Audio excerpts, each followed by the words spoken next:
joining us today, guys. This is our first ever live recording of the Marketing for Learning podcast.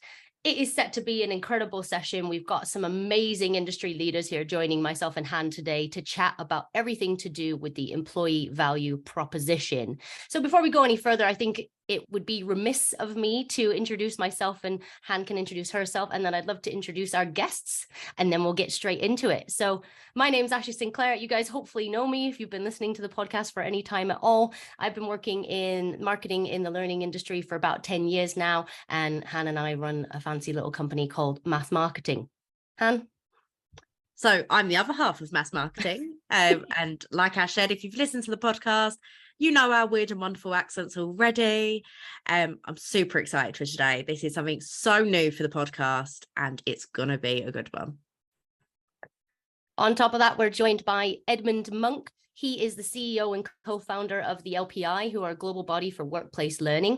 He's responsible for numerous initiatives and services that support the learning profession, including the Learning Awards, which just actually happened last Thursday, Learning Live, the Learning and Performance Accelerator, the Capability Map, as well as LPI Learn. He's a regular keynote speaker on the future of learning and is one of the most influential people in learning. Serena, would you mind? No, I was going to say, would you mind introducing yourself? No, let's not do that. I'm going to introduce you if I can get my chat up. Where did it go? Uh-oh, I've lost it, Serena.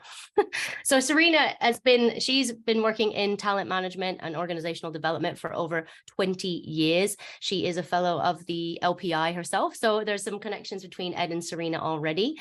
And she is an industry stalwart. She was just recently up as a finalist for Learning Leader of the Year at the Learning Awards, another connection between you two guys. And on top of that, she has just been promoted to a role of global head of talent at SoftwareONE. So she's in charge of the kind of overall people strategy at that organization. So very well placed to talk about EVP. On top of that, Serena's also been in the process of writing a doctorate. Serena, what's the actual title of your doctorate? Oh, it's the future of learning in hypergrowth, scale-ups, and tech accelerating firms. Perfect. So again, she's been doing a lot of data analysis around the future of L&D and what it actually is going to mean for us, what we need to do to get there. So two people who know a lot about our world, who are going to help us talk about learning and development and the EVP and how these two things are or are not intrinsically linked. So before we get started, I think let's just set the scene. What is an EVP? Because to me, the employee value proposition is quite clear. And the reason I wanted to talk about it today is because I see a lot when we're talking to clients and when we talk on this podcast that we're not very good at always zooming out in L&D. We can be quite siloed as a function, and we can be quite blinkered in terms of outcomes and don't always relate what we do towards business impact. So actually changing our lens and focusing more on the EVP is something that's going to help us provide wider business impact and also embed learning as a vital component of any organization. Ed, did you have any thoughts? What's your opinion? What is the EVP in your terms? Well, first of all, hello, everyone, and thank you for the very nice introduction. I feel like we should just listen to Serena actually in her doctorate, but I'll give you my best with my experience.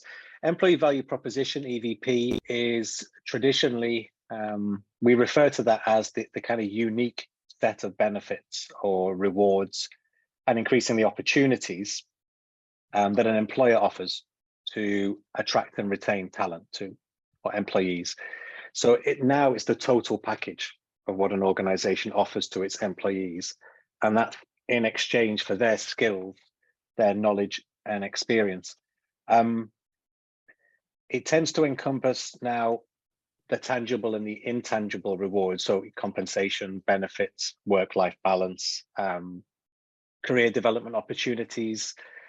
I'm sure Serena will talk about company culture as well, job security, and a sense of purpose. Actually, post-pandemic, that's more important than ever. So trying to communicate the employer's brand to potential and current employees is where EVP fits now. And obviously it's important to try and have a strong one because you can attract top talent.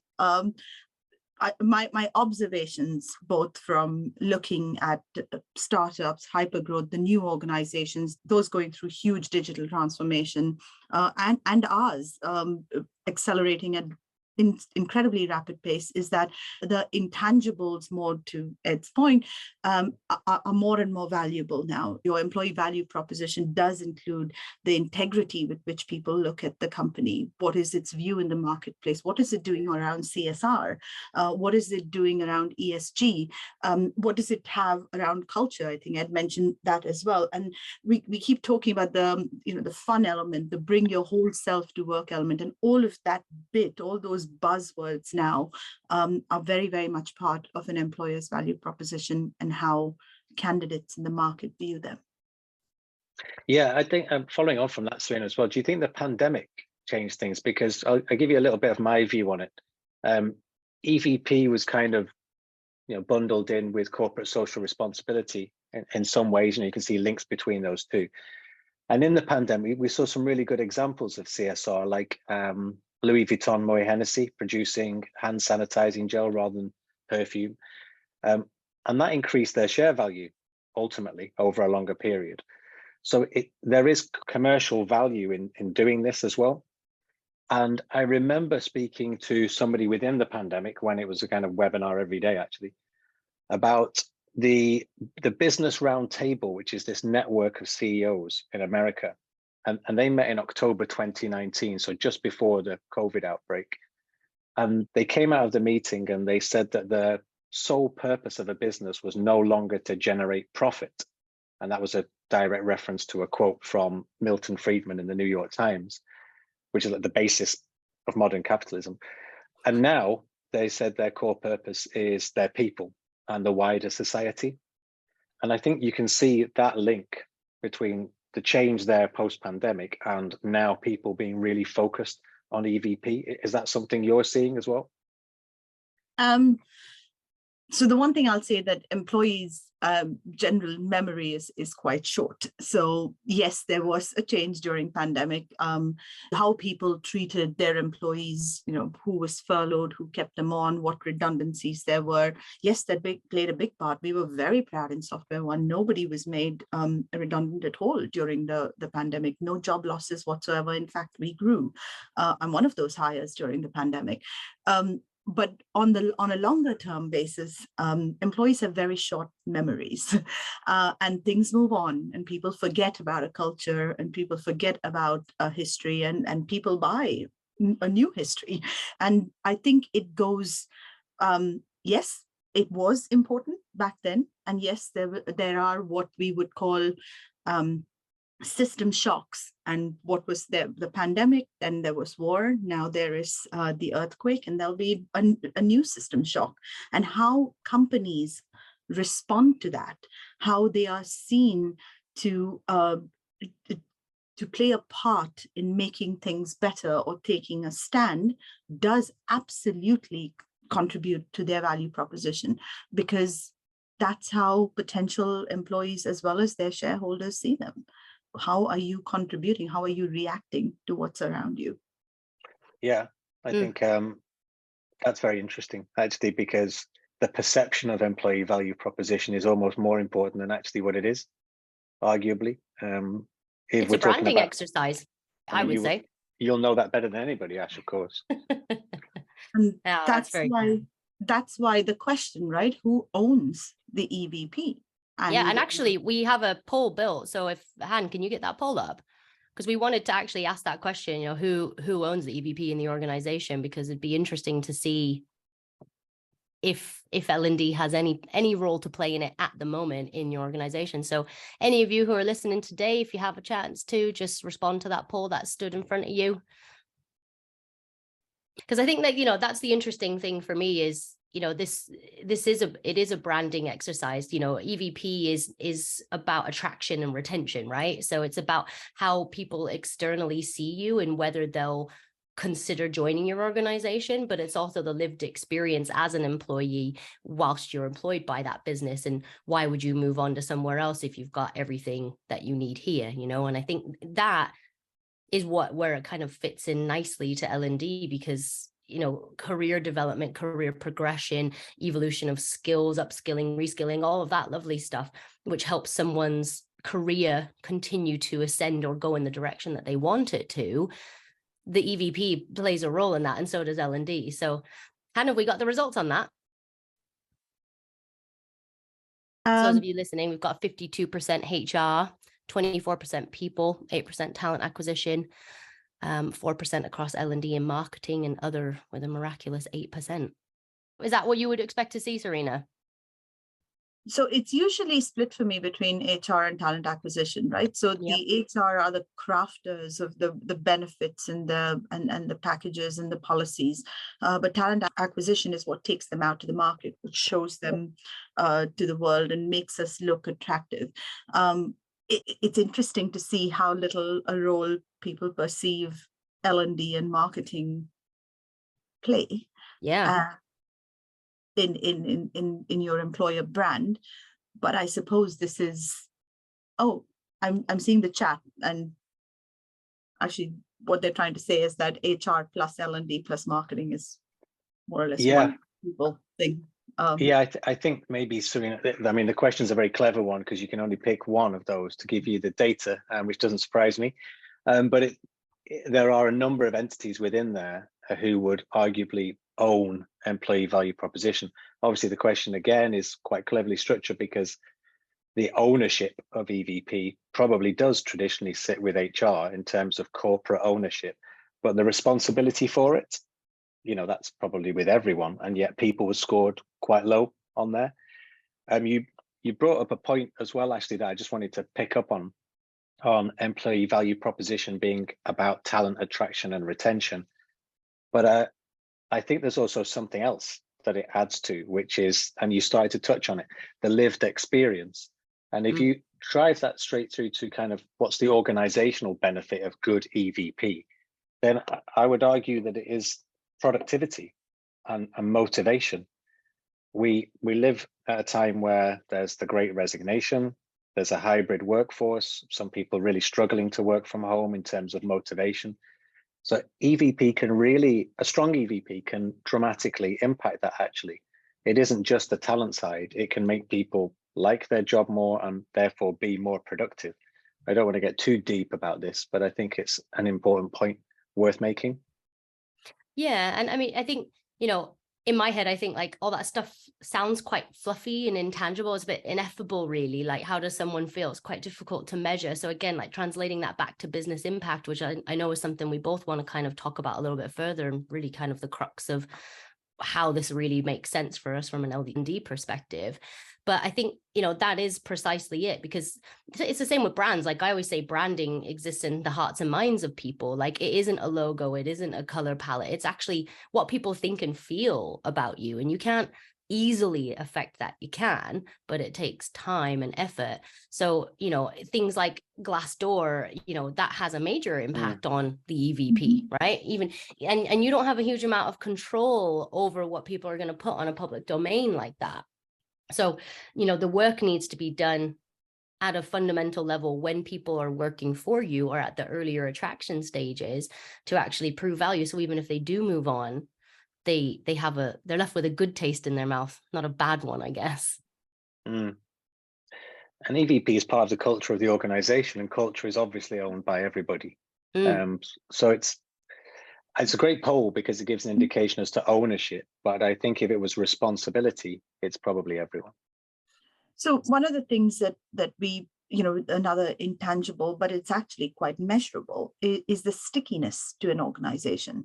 So you look back at, the Japanese car manufacturer companies like IBM, where people joined when they were 16 and stayed till the end. And it wasn't that long. It was one generation ago. It was our parents' generation. People stayed with companies. Now we could put that down to a lot less choices. Organizations are forming, merging, being acquired, growing, and folding at a faster pace than ever before in history right now. So you could be as simple and put that down to choice, but you could do a little bit of analysis and go, what makes somebody stay with an organization? What is it that makes somebody sticky to a firm? And yes, it is the career opportunities. And yes, it is your salary, but it is the intangibles. It's that fulfillment at work. It's seeing a future. It's knowing that being here, I will go somewhere. And above all, it is being able to connect with the purpose, and that purpose, so you start going Maslow a bit now, the purpose of what I'm doing or why I am contributing plays a big part in why people stay. And that is part of that can be measured. That's attrition, that's productivity, that is competency measures. And then you can say, yes, all that together forms part of my EVP, because people stay with us. So I think, yes, there are tangibles and intangibles, but not all intangibles are immeasurable. Agreed. I completely agree with that. And the intangibles are increasingly what counts, actually. Go on, Serena. They are. You're sorry, I was just picking on from you. Sorry, I didn't mean to interrupt. Right from the 90s, when Google started their campus, or the concept of a campus, if you're there and your pool table's there and your gym is there and your buddies are there and your mates are there, and you make it into a place people want to be part of. And the challenge now is doing the same thing, but in a hybrid manner, in a global manner. But if you start connecting those connections, if feeling connected to people, feeling connected to a firm, all part of your EVP. Yeah, Google also did the research a few years ago on what makes a successful team. I know you are familiar with that. And the number one thing that came out of that was psychological safety. Having good psychological safety is an employee value proposition. But it's haunted by the ghost of Maslow now. He's somewhere. Yeah, exactly. I love your phrase, going a bit Maslow. I'm definitely going to steal that. But it's true, people increasingly are aware of these things. They're cognizant of this idea of it being a safe environment. They can raise their hands, they can complain. And frankly, if they're not doing it to fellow employees or the employer, they're going to go to a democratized environment externally and voice their opinions, as you just said, Ash. So I think these are the things that are, I don't want to say creeping in because it sounds negative, but I think there's an incremental growth in awareness that these things really matter to an employee.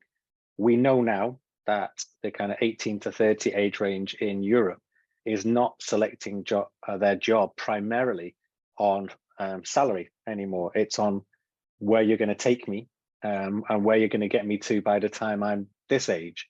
So they're committed to a journey, but they also have a right to want to enjoy that job, work for a company with a purpose, feel that they're part of something where they can voice their opinion, and they will go somewhere else if they don't have those things. So I can only see it as a good thing, really, that companies are now showing their commitment to this. And obviously L&D, where I'm L&D through and through, L&D has to play a major part in that as well. Everything we've said just now proves is a sentence like, we develop our people, is no longer enough of a contribution from L&D to be part of an EVP, because everybody does that, right? Yeah. And also, what makes you so special? Yeah, I got a platform too. I also have 67 content libraries with 20,000 courses each. What you got? So if we develop our people is not enough of an EVP for L&D. And then comes the question, how are you, back to your exam question, Ashley, how are we contributing as learning and development to a company's EVP? Yeah, but we bought you all a LinkedIn learning license, Serena. So what's the problem? I thought that was our commitment. I'd be facetious. But I mean, it's a valid point, though. I think, and that's what I was going to ask is, I think we're very clear on what an EVP should be or how it can actually add value to a business if it's done well. I think we're all in agreement that in a beautiful world, every function in the organization should be playing a role in embedding a positive EVP, both externally and internally. But let's zoom back in. Let's look at, what role L&D actually plays within all that, because, that to me is, we can't control all of it. We can't control the external branding and things like that, of course, but we can still influence it. So, in your opinion, I'll go to you first, Serena. What role do you think, or can you see, and maybe some of your doctorate research will lean into this as well, what can L&D actually do to positively contribute to a good EVP or an impactful EVP? So I have my views based on the academy and my role, and the biggest thing I'll say is its connection to your business strategy. If I can prove why I exist and how it impacts the wider organization, and how you at an individual level, your development and your contribution and your career contributes to ultimately a company being successful. That's my biggest contribution to the EVP. I find it very strange when, I hate that phrase, seat at the table. I also hate the phrase, we ought to be connected to the business more. I mean, what the hell are you building for if you're not connected to your business? And if you are connected to the business, then you'll understand why the business has this brand. You'll understand how the business shows value to its shareholders, to its board, and then how what you're doing connects to that. I'll ask a simple question. I don't think it's a poll question, but I'm going to just say it. How many of us in L&D, as L&D leaders, know exactly what talent acquisition does? Know the mix of people coming into our firm at any point of time during the year? How many of us are connected to what marketing does? Do you know how soon before a brand or a sub-brand is launched in your firm, or we're putting out a campaign for our clients or for our employees, are you aware of? And I'm telling you, a vast percentage are not connected to either. So take the talent acquisition bit. You don't know what talent acquisition is saying to the world to recruit people. We don't fully understand the levels at which they come in and when they come in and the numbers they come in. And then we have these people whose development and performance in the organization, we play a part in growing. And guess what? If they fail, there's going to be at least once in their exit interview that they're going to say, we didn't get the right training. Because you know it is. It just is. But how connected were we to the entire part of the people strategy, the brand strategy, and the organization business strategy in order to know those answers, so that when people hit us, we know what we'll do that will take all those three strategies and our own learning strategy forward. So that would be, for me, the biggest connector. Yeah. Anything to add, Ed? A lot, yeah.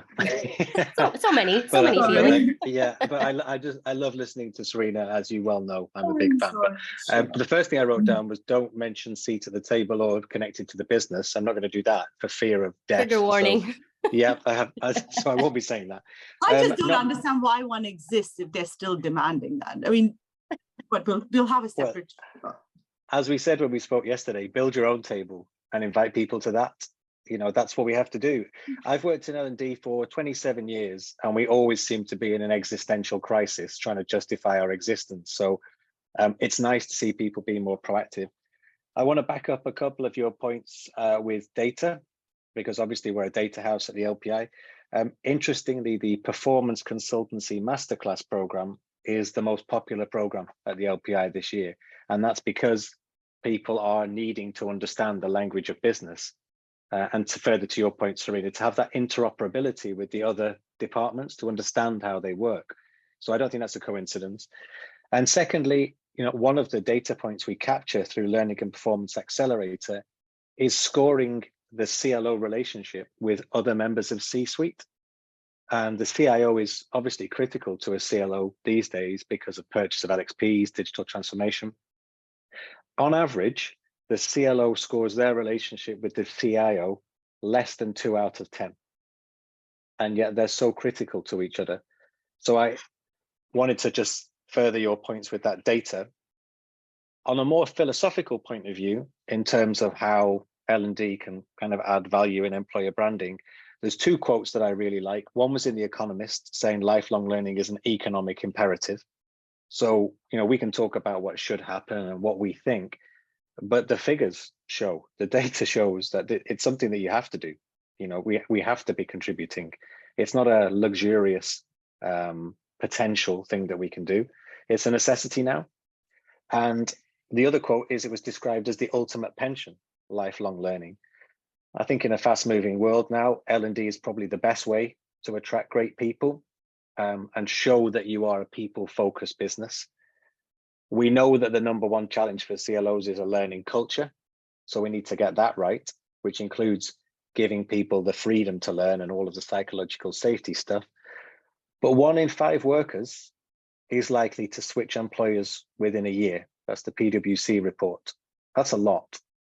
So what happens in those organizations is you will have a shrinking and sometimes, ill-equipped talent pool. So obviously it's a very competitive environment now, and having a strong employee value proposition will ensure you keep those people and you attract the good ones. We've got the potential for a macroeconomic downturn now to put more pressure on that. So conveying EVP, and this is what Ash and Hannah are brilliant at, but conveying your EVP through learning is now going to be critical. It's no good just doing it. It has to be conveyed to the people. And people will pay and they will give time if they see learning as meaningful. The final data point I can share with you is that there is a real cost when employees aren't engaged, or if they're actively disengaged. And it's $7.8 trillion a year, or 11% of global GDP, according to Gallup. So if we think it's a kind of, it's something we do, we know we're pretty good at it, we give you an extra half a day every year and you get to license to a platform, it's not good enough. As Serena said, it's a very competitive environment and companies can do better. Yeah. Well, I'm glad you came, Ahmed, with all the stats, Ed, because, I don't need to pull any out now. You've just got them all. It's just wonderful. I think I wrote a few things down there that I just wanted to kind of dig into. I think, for me, this EVP thing is really interesting because obviously we talk about value propositions from a marketing perspective all the time. What's your value as an L&D function and how are you translating that to something to your employee base? We talk about it a lot, doing value proposition canvases and things like that. So to me, it's like a twofold thing where it's like, or maybe even threefold. How do we translate what we do in a learning function as valuable to our employees so they see it as something that's useful, worth the investment, and something that's credible, going to help them advance their career, whatever their motivators are? How do we then translate the value of our function to business impact? And how do we show our value that way? And then as a third one, how do we translate our value into the external brand and have that play a role in attraction? Because I think, with the best will in the world, looming skills gaps and the upskilling, reskilling challenge, our industry is now recently very obsessed with skills. And, we're not going to be able to reskill everybody. So we are still going to have to recruit and bring talent in. So, I think it's just more of a bumbling thought, really. But to me, it feels like there is these layers. So almost we need to understand our value as a function first before we can translate it to how that makes sense for our learners and the wider business as a whole. I don't know if that makes any sense. Yeah, of course. I tried writing down questions, but I got lost. So if you've got them like in a list somewhere, I've got some, yeah. So what couple of things I can say. So, Ed said, build your own table. I'm going to say change your bait, because every time we have the same offering and we expect to catch different fish. If you want to change how you're perceived, change what you do. And for the fundamental part, we haven't really changed what we've done. So the first thing would be, to your point, learning always feels like it's done to people. It's something that involves an opportunity cost, which takes you away from what you're doing. No matter how much we, talk about in the flow of work, it doesn't really translate, especially not when you make many licenses and equate consumption of content with learning. And what therefore has happened is, as long as it's seen as disconnected from a person's everyday cycle of life, it's always going to be a challenge to fit in. And because that means there's a conscious effort to fit it in. And therefore, when you're talking about upskilling and reskilling, and it's all, no two platforms, providers, databases will give you the same definition of skills. I can tell you, I'm in a technology company, it is incredibly complicated. Python is a snake and Java makes good coffee. Being a developer, developing code, that's a skill.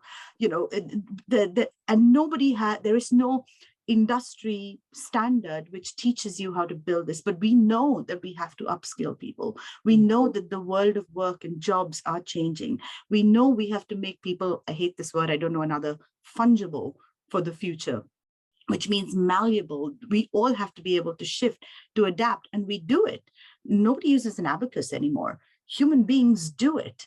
But bringing that knowledge into work and translating it into how people learn is where our challenge is. And then again, it's that same thing. We've got skills, we then upskill, we reskill, we align that to business strategy. We align that back to learning and career paths. Career paths equal to, people moving up the ladder, people coming from down, equating to business productivity. All that together is something you then go out and talk about and say, yes, this is the value I'm bringing to organization as an L&D. I'm part of that journey of a person, but I'm also part of that journey of the business. And until we do that, we'll always be this box of people in the corner who deliver courses and maintain a platform.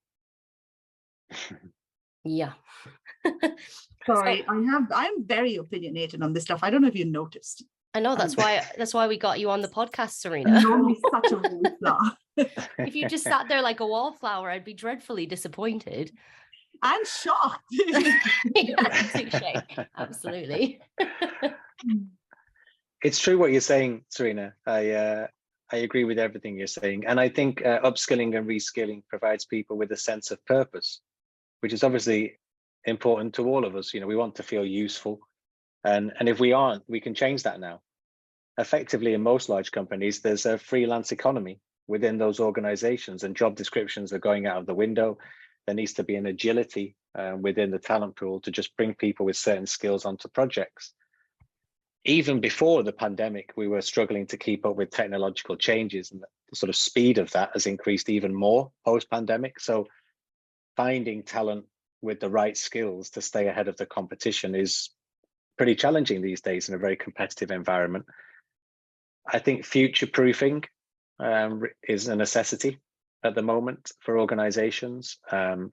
If teams are reduced or if budgets are cut, you still have to deliver projects, still have to advance these major programs. To stay focused on remaining agile and being innovative is now actually critical.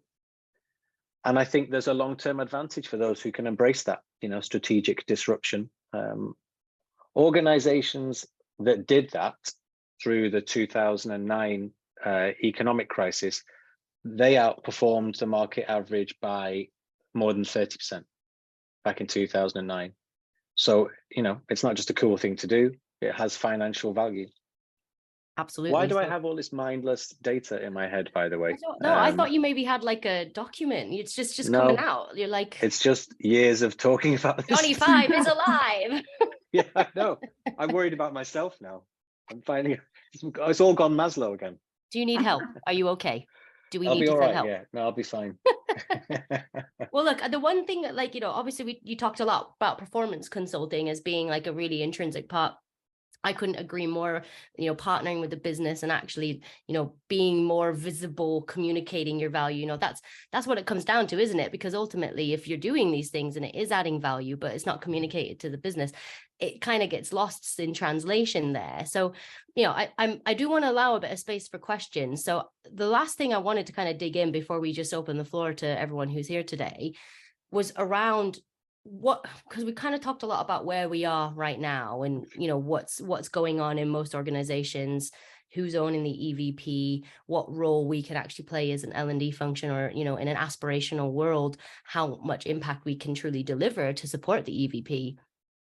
What do we need as a learning function or learning individuals and learning professionals? What skills do we need to develop to actually attain that?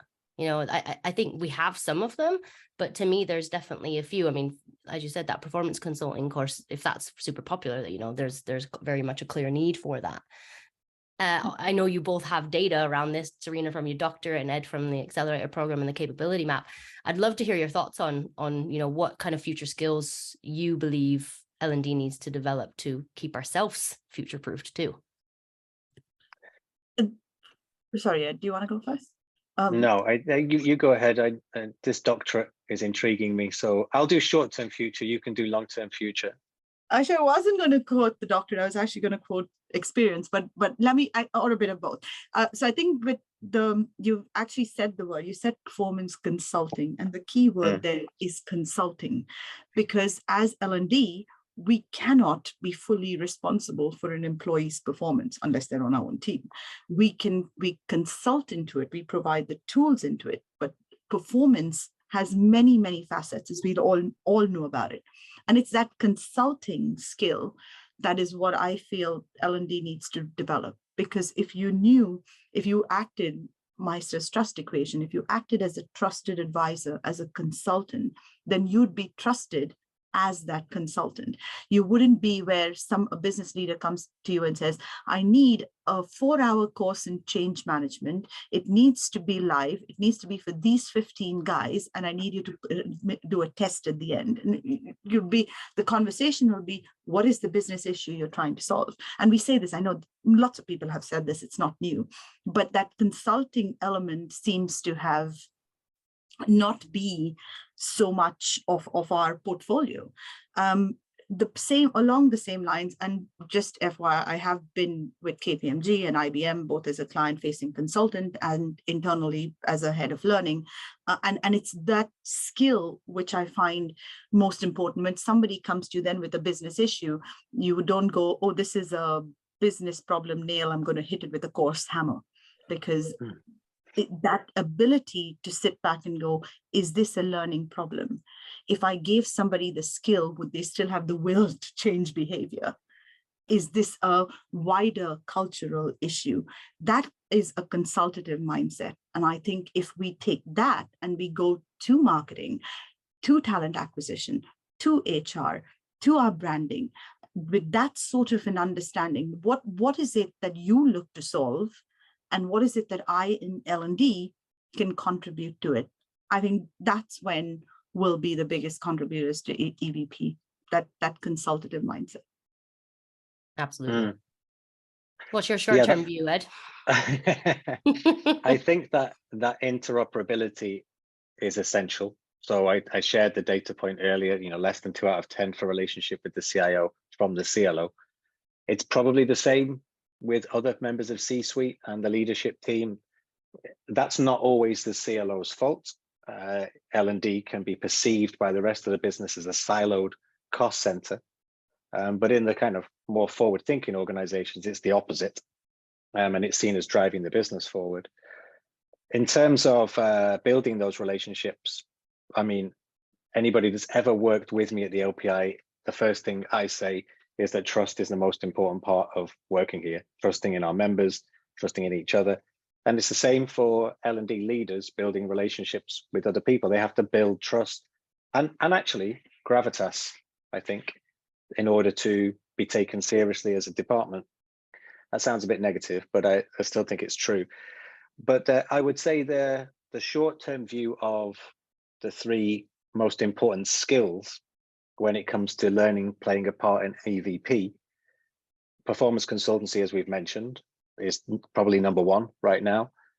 Second, I would say, is data analytics.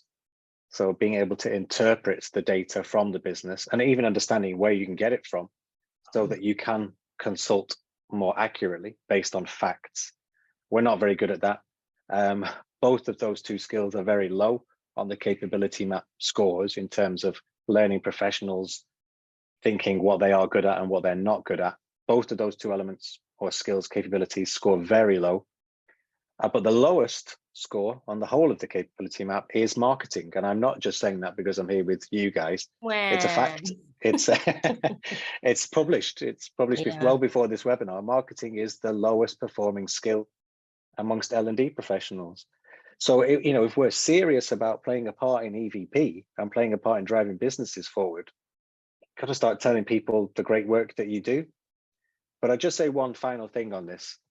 In order to do that, any L&D leaders that are on this webinar or listening to the podcast in the future, please don't be driven by convenience to do that. It's not the answer to try and make learning as convenient as possible. It really isn't the solution. We have so many organizations coming to us having thought that's the answer. It doesn't work. They don't create the engagement. Can you come in and work with us in building that? It's the wrong way around. So work on what an attractive proposition is, what will be impactful, or efficacious, I guess. And then start building meaningful learning experiences based on the data that you get, not the other way around. I couldn't agree more. We talked the other day, and L&D I would describe as the Cinderella of business. I don't want to forget that I said that to you, Ash. I love that. I dare you to put it as your email signature for a week. It'll be on LinkedIn, Ed Monk, the Cinderella. No, L&D is the Cinderella. It just has stuff thrown at it all the time, but never goes to the ball. So this year, it's well-being that you're responsible for. You can deal with that, L&D. So I have a lot of sympathy for people who are in the leadership positions in L&D. We're asking them to do a lot. And a lot of other functions don't seem to have this existential justification crisis that L&D seems to have perennially. So it's important to be empathetic with people in these positions. You know, there's a lot of challenges for people who are working in L&D at the moment. But if you can formulate a strong strategy based on data that shows people you're adding value to the business, it's a very exciting time to be in L&D, actually. I think that's the crux of it right there. Sorry, Serena. To me, that's the biggest thing of all is we get caught in this chicken and egg cycle, I think, a lot, where we are still the order takers. We're still very much seen as a cost center in some environments where our role is more operational rather than a value add. And, you know, it's something that we've got to do compliance, we've got to do this, that, and the other. And so it's the value of L&D isn't kind of seen straight away, but I think it is up for us to maybe not ask for permission and apologize later and be a bit more trailblazing in some of our approaches so that we can break away from that order taking mentality and actually show value in a different way, because I think that's the crux of it. Until we can show value, the business won't see us as valuable, but the business doesn't see us as valuable, so they continue to prescribe learning and throw it our way. It's a never-ending dichotomy, and I'm not sure how we actually fully escape that, if I'm quite honest. It comes back. Exactly. It comes back to the data. It comes back to commercial awareness. It comes back to what's your data. Nobody gives a monkeys about happy sheets and butts on seats. Nobody gives a monkeys about how many hours were spent on a system. That all contributes to opportunity cost. What is your data from the business that shows business benefit? So, for example, and I'm going to use the academies, when I say that after the program, somebody has shown a person who has gone through an academy program takes 7,000 more calls a month than somebody who was hired with 1 year experience. That equates to a 350% increase in productivity. And guess what? 2 years later, attrition rate went down from 38% to 0. Nobody left from that program. Wow. Because I can show how learning impacted productivity.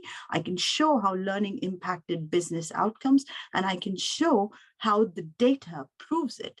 And it's what data we choose. So the commercial awareness in L&D people, so consulting, commercial awareness, and then and Ed, we said this yesterday, and she didn't prep us, I swear, people, marketing, because how many times people go, I didn't know we offered that. We're sort of like if a tree fell in the forest and nobody heard it, did it actually fall? When somebody doesn't know how to do something, the first thing they do is go to Google. The second thing they do is ask the mate. I doubt the LMS often cracks the top 5. And that's because we haven't told them, hey, if this is all we offered you to make your life simpler, you would choose to learn. And the reason we don't do that is because we don't market ourselves well. Indeed. It's definitely, again, perhaps a misnomer, because it's something that we see with our clients a lot, but they come to us because they know they have a marketing challenge. So it's a bit of a misnomer, but nevertheless, it's definitely, we do a lot of discovery sessions and talk to, big bases of learners. And it comes up time and time again. I've been on calls where an employee will be talking about some of the learning proposition, and someone else will literally turn around and be like, we have that. They don't, in amongst themselves, they don't even know what's available half the time. So exactly, how can they ever see your learning as valuable if they don't even know it exists? So, I think that with the best will in the world, I don't think marketing is like the solution to a lot of this, but it is a part of how we actually communicate to the business to, again, show that value and actually understand what value means to the learner and the business and prospective employees also. I could give you a list of 100 companies, and it's February, that this year have contacted the LPI saying that they've bought an LXP and nobody's using it. And it turns out they don't have an employee engagement strategy. 100. Yeah, I'm not surprised. So send them my way. What are we doing? I'm not surprised though, honestly. I also wanted to just highlight, I know you want to go to questions, but Gemma Glover in the chat, but there's a lot of virtue signaling around EVP. I agree. Yeah, a lot of people saying they're a people-focused business, including Jeff Bezos coming out of that business roundtable meeting in October 2019. I'm sure he didn't expect that to be tested with a pandemic as to whether they really were a people-focused business. So yeah, I agree with that. It's easy to say you're doing it, but let's focus on what's really happening. Yeah. I think that's a great way to segue into the questions. I think there's already demand for a follow-up session on metrics, measurement, and proving value. So I think this is a really interesting topic and something that, we really do need to start thinking more about for ourselves, really, and to future-proof our learning function as well, and make sure our budgets don't get cut, and make sure that we are seen as valuable and not those order takers that are just there to do the bidding of the business. So I think, there's a repositioning work that needs to be done in L&D in general as well. So Han, have you been taking a note of questions? I have indeed. That's why I turned my camera off so you didn't all think I was being rude in writing. So another question here from Gemma, and Gemma, feel free to unmute yourself and pipe up if you want to add more to your question. But how important do you think personalization is when it comes to the EVP? I've had a chance to mull over it because I saw it earlier, but Ed, do you want to say something? I do, but go ahead. I'll be polite. Well, to me, it's kind of a difficult thing because it's not very easy to communicate value on a granular basis in the ways that we're talking. So I think EVP is quite a big, it's almost like a brand thing to me. And so therefore, in terms of personalizing it, you could get more personal in terms of the comms that you're doing to people, but that would, why can't I speak? I've just had a brain glitch. That would require a little bit more understanding about your audiences, right? Like we can't do personalization unless we've done segmentation, unless we actually understand how to personalize. So I wouldn't say that it's necessarily going to make or break your efforts towards an EVP if you're not able to personalize. I think there are unifying messages that resonate with most people at this level, I would have thought.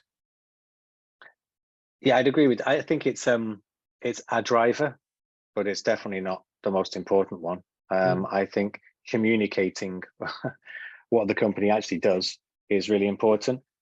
Basing that on the data, as Serena and I were talking about, using the data within the business to demonstrate that this does add value. Again, existential justification based on efficacy. But obviously, if it's personalized, it feels more like you care about me as a person and my own journey in this company. So it creates a nice feeling, a feeling of attachment and a sense of purpose. But I think it's a dangerous spectrum if it moves towards, let's try and make this as convenient as possible, as I was saying earlier.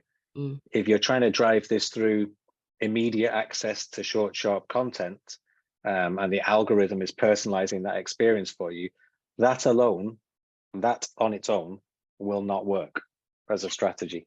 It will get you so far and it'll make it easy to access stuff. But as you said, Ash, or maybe it was Serena, people will go anywhere they can get the answers. So convenience is the fact that I don't need to go on the LXP. I can Google it. I can use ChatGPT to get the answers. I can watch a YouTube video. So I think we just need to be careful about what the driver is. It's an important part of it, and it's sexier for it to be personalized and feel like it's for me personally. But I don't think it's the most important driver.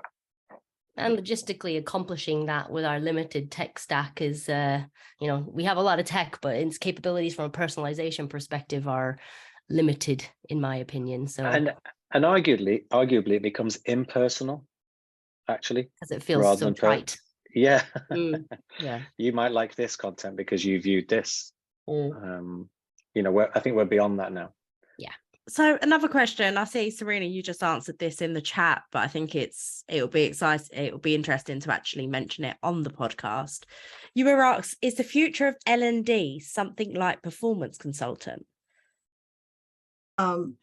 I said, well, I'm going to go the diplomatic way and say maybe, but I'll be completely honest with you. I spoke to over 70 people in every country, every continent, not every country, every continent of this world besides Antarctica, because the penguins wouldn't give me time.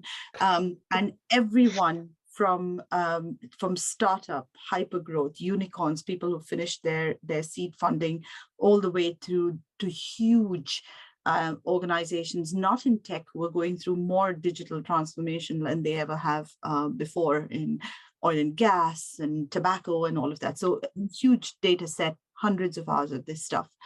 And it's always been, unfortunately, in tech startups, some of what they've thrown back at me is I see HR as our business partners.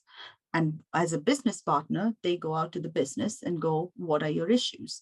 And maybe one of the issues that this new CEO, the new CIO, the new teams forming will say, I have a skill problem. So as a business partner, they'll go off and find a solution to that skills problem. Why do I need an L&D function? That's one. Another example, what if I just gave every employee 500 euros a year and a marketplace kind of model that they could use it on? This is their job description and everything they need to do. The skills that you need to do your job are in your job description, as are your leadership capabilities. And then how you get that. So we'll just look after compliance because, and why do I need an L&D function to do that? So for me, where our value needs to become is looking at what we do and how that impacts individual performance at scale, because that's the difference between an individual learner in a classroom and the scale of an organization. That's your organizational learning. And then when you take that collective learning to impact team performance and business success, until we start drawing those links and using the data, as Ed said, to connect them, we're always going to be either a luxury to firms who are, in spending a lot of money on growing very quickly, or a bit of a tick box, so we can keep going back to our shareholders and saying, we develop our people. Right, we've got one more question. So a question from Maxine. We have trouble selling L&D as a benefit because so much of our learning is around mandatory health and safety that we have to provide by law. Any ideas? Do you have to sell it if it's mandatory? No, I'm being facetious. No, it's a question though. I know. I'm saying you don't have to sell it if it's mandatory, but selling the kind of passion for it and the belief in it, I think it's important to understand what's in it for them that goes beyond the organization that they're working for when doing this. So, what is this giving me that's transportable? How will this benefit me as an individual? Don't focus on how convenient it is to do the learning experience, but how meaningful it is. Look at success stories of people who've been through that L&D experience. And I would also try and incorporate user-generated content into that so people can empathize with individuals that also work at the organization already, and build a kind of strong sense of belonging to the company culture. That would be my response. Yeah, I actually like Ed's opening sentence. Nothing to add. Why are we? Well, if something has to be done, it has to be done. I'm going to say something which I'm afraid is going to kill my LinkedIn inbox with providers saying mandatory and compliance training is not sexy. I mean, let's stop trying to make it so. We're not doing it because it's pretty. We ain't doing it because we can make it somebody happy to be doing it. They're doing it because they need to, for governance, for compliance, for legal, for health and safety, for whatever reasons. That's why they're doing it. That's the bit we need to separate, because a lot of that isn't about learning. It's about knowledge for compliance. That's separate. And that can be something that comes down, top down. It's like, say, telling finance, I don't want to use your expenses system anymore. I prefer that one. No, you can't do that. This is mandatory, this is compliance. Now then comes the other bits, wherein what makes you a whole employee. And what makes you a whole employee is not just the technical compliancy stuff you need to do. It's your consulting skills, it's your soft skills, it's your business skills, it's how your leadership skills, your team, how do you interact, the whole, what makes you a complete employee, and how much of that you need in order to move to that next level. And that's probably not a sell unless, or it is a sell, or it's a harder sell if you don't link that to your career progression and your performance. So it all comes down to, Ed said it, what's in it for me? I'll do anything if I knew that I was getting something out of it. What's the purpose? And I think articulating that is probably where you're going to have to use a marketing angle, because we all have it. It's all there. It's just not written in a way that makes anybody want to read it, never mind buy into it. Indeed. And I think, you know, it's okay to just be human about it and admit that it's just something you got to do. And that's actually okay. Like most learners that I speak to kind of get that, you know, so it's about kind of bringing the ugly duckling into the fray and being real with it for what it is. I think learners would really appreciate that, to be honest. Well, look, guys, we are at time. So I just wanted to say thank you so much for coming on and joining us for our first ever live podcast recording. You know, we had not too many technical difficulties, I think, for the most part, but you know, my brain is whirly wheeling. I've got so much to think about. So thank you so much for joining us. So Serena, thank you for coming and sharing your thoughts and ideas. Ed, you know, for giving us your time too. I know you guys are both very, very busy. So thank you so much. I'm sure everyone who was joining us today really enjoyed it, and everyone who will be listening on the podcast will too. On behalf of me, Han, thank you so much for joining us, guys. This is the Marketing for Learning podcast. See you later. Bye. Bye.